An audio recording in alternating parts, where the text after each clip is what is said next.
If you were dropped into the middle of the Sahara Desert right now, with nothing but the clothes on your back, how long do you think you'd last? Most people picture endless sand and blistering heat, and assume the biggest danger is obvious. The truth is, the thing most likely to kill you isn't what you'd expect, and it can happen faster than almost anyone realizes. The Sahara is the largest hot desert on Earth, roughly the size of the entire United States, stretching across 11 countries with almost nothing in between. Today, we're breaking down exactly what it takes to survive in one of the most extreme and unforgiving environments on the planet. Let's start with the single biggest threat. And again, it's not what most people expect. It's not the heat itself, it's water loss, and it happens far faster than people think. In the Sahara, daytime temperatures regularly exceed 45 degrees Celsius. And in that heat, the human body can lose over a liter of water per hour through sweat alone, even while sitting still in the shade. Without water, a person can become severely dehydrated in as little as a single day, and confused, disoriented decision-making often sets in long before that. The first rule of survival here is simple: minimize sweat, not thirst. That means resting during peak heat and moving only during cooler hours. Here's something almost nobody expects. Covering up more skin, not less, is one of the most important survival decisions you can make. Loose, long clothing that covers the arms, legs, and head might seem like it would make you hotter, but it actually slows water loss dramatically by blocking direct sun exposure and trapping a thin layer of cooler air against the skin. Local desert-dwelling communities have used this exact strategy for centuries, wearing flowing robes and head coverings, not despite the heat, but because of it. Now let's talk about finding water, because in a landscape that looks completely dry, there are still ways to find it if you know where to look.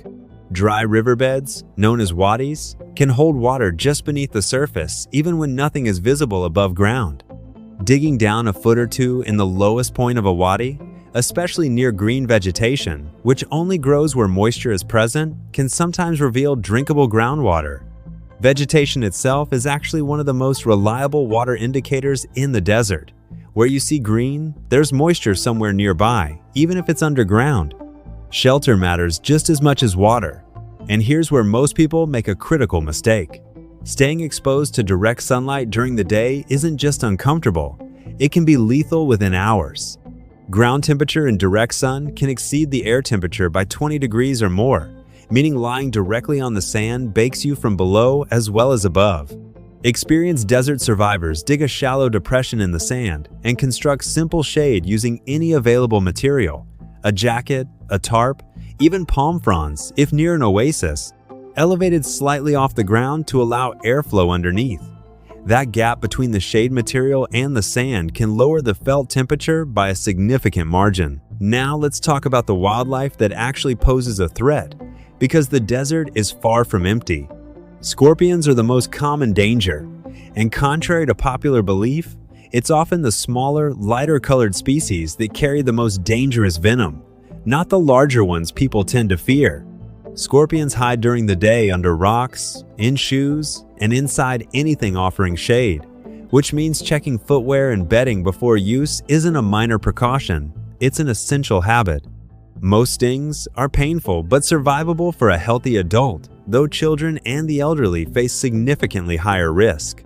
Then there are venomous snakes, including species like the horned viper, which buries itself just beneath the sand with only its eyes exposed, making it nearly invisible until it's too late. Unlike the ambush predators of the jungle, desert snakes rely almost entirely on camouflage rather than pursuit, which means the danger comes from stepping on them, not from being hunted by them.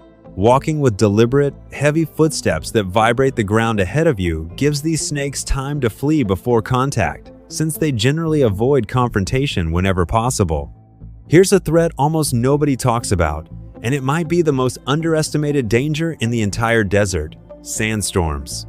A major sandstorm can reduce visibility to almost nothing within minutes, disorient even experienced travelers, and bury tracks, supplies, or shelter locations entirely. The recommended response isn't to keep moving and try to outrun it, it's the opposite.